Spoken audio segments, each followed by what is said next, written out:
Here's part 3 on me reading Bambi. Feline didn't choose you, Bambi pointed out. She chose me.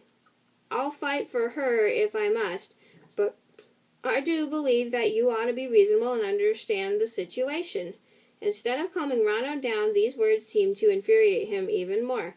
The truth is that you're afraid to fight, and you are a coward, he said. Then Bambi was convinced that there was no alternative but to fight. He wasted no time and charged straight at Ronno. They met with a crash and fought fiercely until at last Bambi wounded Ronno in the shoulder. Sorry, I can't talk today. Yeah, sorry if the colors look kind of weird in the book. I think it's my lighting or my camera. I don't know why. By now, Bambi's and Ronno's antlers had come entangled. Bambi heard Feline call him, and he managed to free himself and hold his head up high with pride.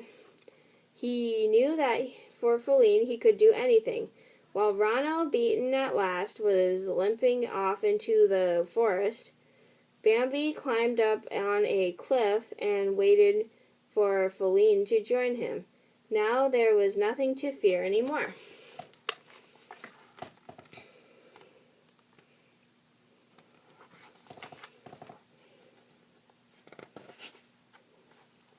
Feline came back to Bambi's side and they walked away through the trees to the meadows to start their life together. Then one day the great stag came to Bambi, saying, "Man is coming. I can hear dogs barking. It is man with tents and campfires. You must take care of yourself and Feline. We will have to go to the hills."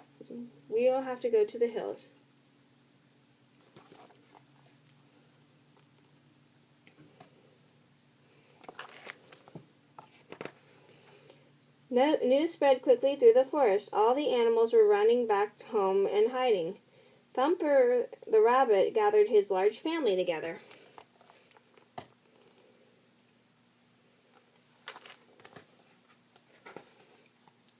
The big stag was right. The sound of shooting was getting closer every minute. With hunters' shouts and dog barks, the whole forest was in turmoil. The dogs seemed to be everywhere. When Bambi left the morning to fetch some food, he showed Feline a steep cliff where she should hide in case of danger. "If I can't get back home, I'll be waiting for you there," Bambi explained reassuringly. Later in the day, the shooting got even closer.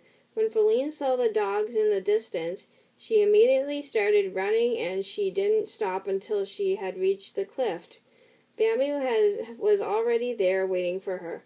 "Hurry, Feline," he shouted as he saw a dog very close behind her.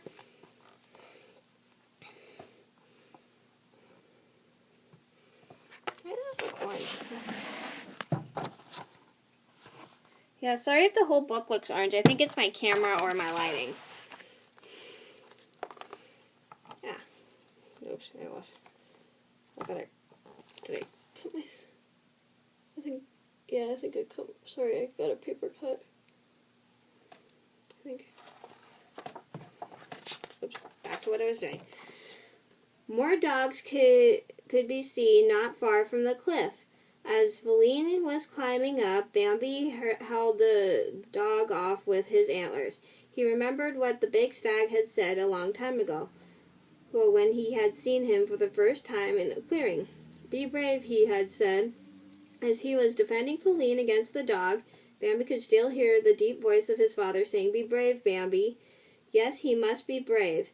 He must save Feline and himself. Bambi and Feline galloped as fast and far as they could, and at last it seemed that the dogs had given up. Bambi, what is that red light over there?" Feline suddenly asked.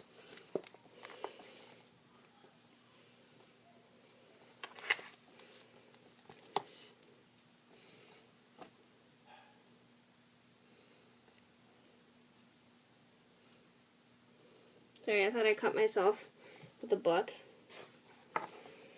"Fire, that's what it was. The forest was on fire from the campfires. All the young trees were already blackened. Suddenly they were surrounded by smoke, and Bambi couldn't see Feline. She didn't answer when he called her.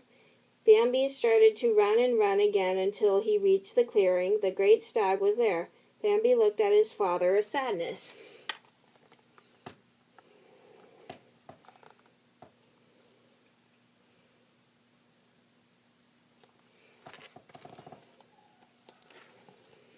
"Where is Feline?" the great stag asked. "We ran away from the dogs, and I lost her in the smoke." "I have been looking for her," Bambi answered. "Hurry, son, we must make for the river." Bambi had been wounded by the dog, and he followed limping. He thought of how his mother must have suffered when she had been killed by the hunters. "If only I knew where Feline was," Bambi sighed. "Come on, this is no time for discouragement," the big stag said, trying to cheer him up. They all rushed for the fire through the cool water of the river and onto the far shore. Many other animals had already reached safety there.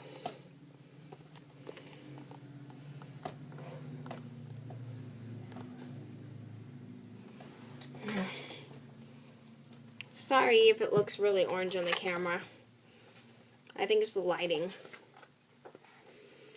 To Bambi's great relief and joy, Feline was there too, and she had licked Bambi's wounded shoulder. "Safe at last," Bambi exclaimed, and it seemed all his troubles were forgotten now that he was with Feline again. Now it doesn't look orange in the camera. How weird. I don't know why it looked orange in the camera.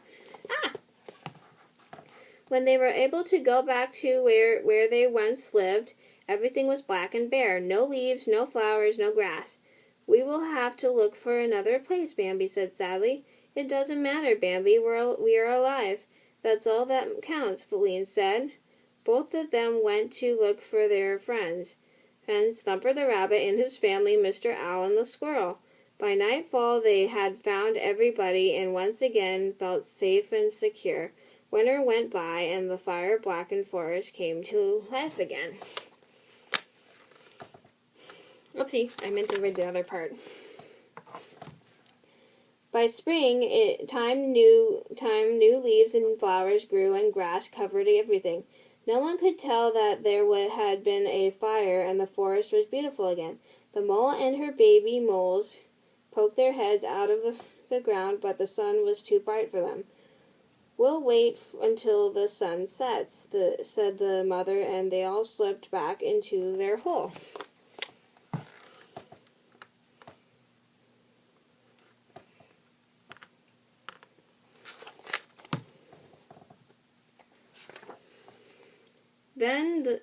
The sun felt nice and warm. The squirrel yawned and stretched. He was anxious to jump and somersault into the trees again after the long winter's sleep. Just as he was getting ready to leave, Thumper the rabbit arrived. "Have you heard the news? Feline has had 2 babies. Let's go and see them." Most of the animals had already left to go and admire Feline and her Bambi's newborn fawns.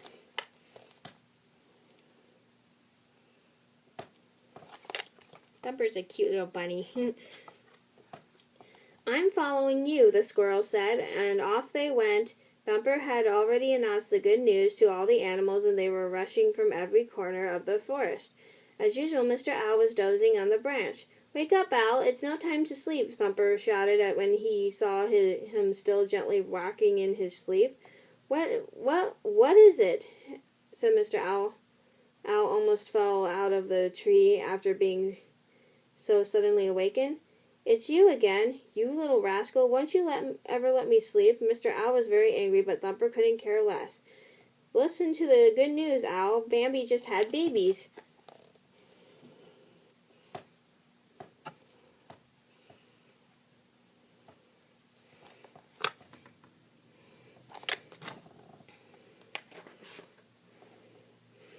As they drew closer to the thicket where Bambi and Feline lived, the animals lowered their voices. "Shh, don't make it so much noise. You'll wake the babies," whispered Thumper. "Here they are. Look at them. The newborn princes of the forest were sleeping like Bambi did once upon a time long ago.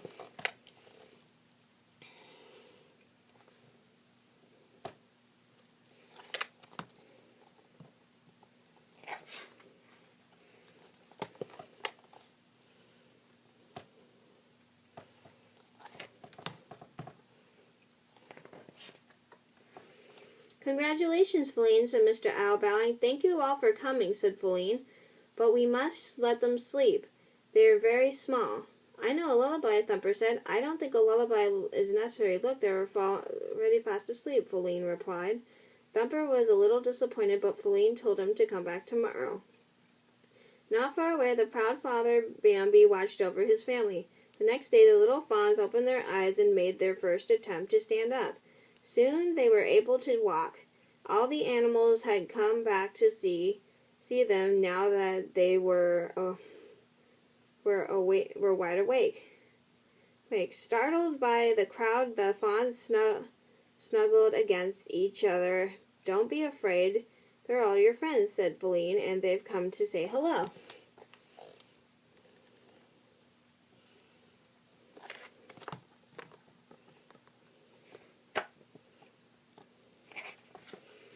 Bambi now was the head of the family. He had to fetch food for them and make sure that everything was quiet and safe. One day he reached the clearing. He saw his father, the great stag, emerge from the forest. He came over to Bambi and said, "I'm happy for you and Feline. You'll be good parents and bring up your children as well as your mother and I did." Bambi saw that the majestic antlers of his father grew even bigger and more beautiful since the last time he had seen them. He was so proud to be the son of the king of the forest.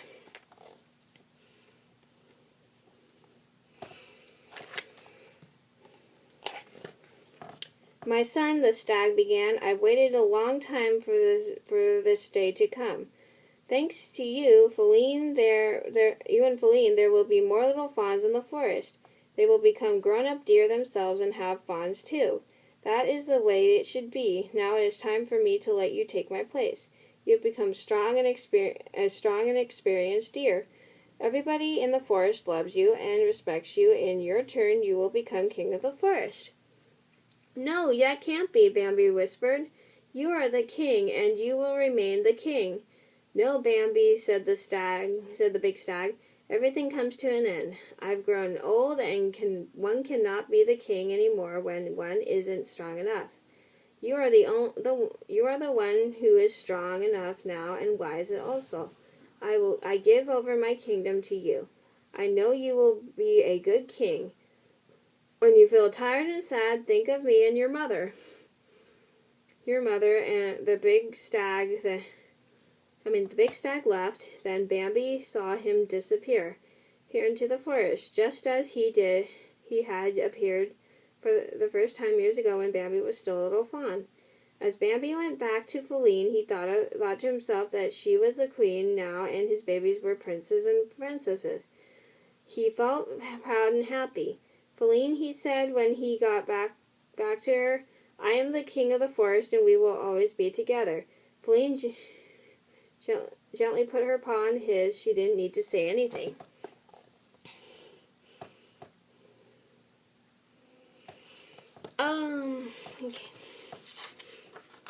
Okay, so that is the end of me reading Bambi. Thank you guys for watching. I'm sorry this video was long. It had to be put into parts. It's just if I read this whole thing, it would be probably an hour long. Okay, so anyways, thanks for watching. Bye.